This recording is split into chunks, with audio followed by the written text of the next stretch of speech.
দীক্ষা না নিলে অমন করা যায় না, তাই দীক্ষা নিতে হয়। তাই আমি গিরি গোবর্ধন পুজো করেছিলাম, দীক্ষা নিয়েছিলাম। আচ্ছা আচ্ছা, আমরা যারা গুরুচরণ আশ্রয় করে দীক্ষা নিয়ে, আমাদের একটা গুরু আছে না বাবা? তাহলে সে গুরু অ্যাড্রেসে ঠিকানা আছে, নাম আছে, শিক্ষা গুরুর নাম আছে, দীক্ষা গুরুর নাম আছে। তো কৃষ্ণ, তুমি যে দীক্ষা নিয়েছো, তোমার দীক্ষা গুরুর নামটা কি বলো? নিতাই চাঁদ কি, রাধা রানী কি? নামটা বলবো কি না ছেড়ে দেবো? বলতে হবে। ভেবেছিলাম যে এটা থাক, যদি কখনো আসি তখন সব যদি বলে দেওয়া যায় আমার মনে হয়। আর যদি না ডাকেন এই দুঃখ নাও করতে পারেন, বিদেশি মানুষ আমরা। সেদিন দীক্ষা নিয়েছিলাম। দীক্ষা গুরুর নাম কি জানো? ঋষি ব্যাঘ্রাচার্যের পুত্র, যার নাম ছিল উপমান্য ঋষি। তাহলে তোমার কটা গুরু হলো? তিনটে গুরু। একটা হলো শিক্ষা গুরু সন্দীপনী মুনি ব্রাহ্মণ, দীক্ষা গুরু হলো উপমান্য ঋষি, আর একটা গুরু হলো যিনি আমার প্রেম দান করেছেন, প্রেম দানের গুরু, তিনি হলেন শ্রীমতী রাধা ঠাকুর। প্রশ্ন যেমন হলো উত্তর তেমন পেলে। অর্জুন চলে যাচ্ছে, পিছন থেকে কৃষ্ণ ডেকে দাঁড় করালো, দাঁড়াও। এই যে দাঁড়াও দাঁড়াও দাঁড়াও, কোথায় যে প্রভু? আরে যাচ্ছ কোথায়? আমি কবে দীক্ষা নিলাম, কেন নিলাম, কে দীক্ষা দিল, তুমি তো জেনে গেলে। হ্যাঁ জেনে গেছে। আচ্ছা অর্জুন, তুমি বলো এবার, তুমি তো ধর্মরাজ যুধিষ্ঠির তৃতীয় পাণ্ডব, বীর শ্রেষ্ঠ অর্জুন, তুমি বলো তো অর্জুন, তুমি কি দীক্ষা নিয়েছো? অর্জুন জিভ বের করে বলছে, কান ধরে হাত, না তো সখা, আমার তো দীক্ষা নেওয়া হয়নি। আগে যাও, দীক্ষা না নিলে জানো না পুজো করা যায়। প্রভু দীক্ষা নিতে হয় কেন? আরে সবাই বলে জানো না, দীক্ষা হয়নি, ওর হাতের জল পর্যন্ত কি হয়, ওর হাতের পানি খাওয়া যাবে না, না ওর দীক্ষা হয়নি, ওর হাতের এক গ্লাস জল বা পানি গ্রহণ করা যাবে না, কারণ ও দীক্ষিত নয়, বলে না এরকম?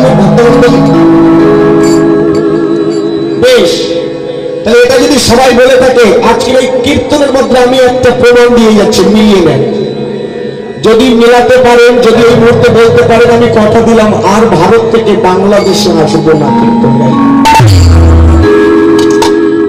যার দীক্ষা হয়ে গেছে তার হাতেরই এক গ্লাস জল উপরে তুলে রাখুন, যার দীক্ষা হয়ে গেছে।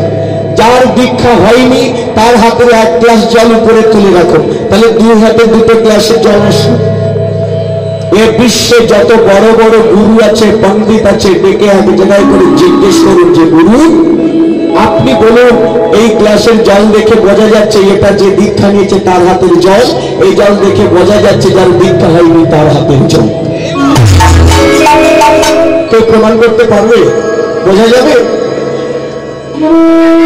এটা বহিরাজ্যের কথা, বাহিরের কথা, ভিতরের দেখবেন কেন? তুমি যতদিন দীক্ষা নেবে না, সেই জলের শুদ্ধিকরণ হবে না। দুর্লভ মনুষ্য দেহ দিয়েছে, দুর্লভ মানব জীবন দিয়েছে, এই চোখ, এই দেহ দুটো নয়ন আছে, একটা গঙ্গা একটা যমুনা ভগবান তোমাকে দিয়েছে। সারাদিন কঠোর পরিশ্রম করে 5 সেকেন্ডের জন্য দুই নয়নের অশ্রু ঝরিয়ে মায়া কান্না কেঁদো না।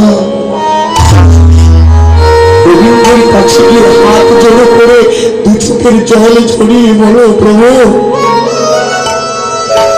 সারাটা জীবন আমি কঠোর পরিশ্রম করে গেছি, এই সংসারে মানুষের জন্য আমি কি না করেছি বলো তো প্রভু। এর সংসারে সবাইকে আমি দিয়ে দিয়ে দিয়ে দিয়ে শেষ হয়ে গেলাম, জীর্ণ শীর্ণ হয়ে গেলাম, বিনিময়ের সংসারে আমি কি পেয়েছি? ভক্তমন্ডলী মনে গেল,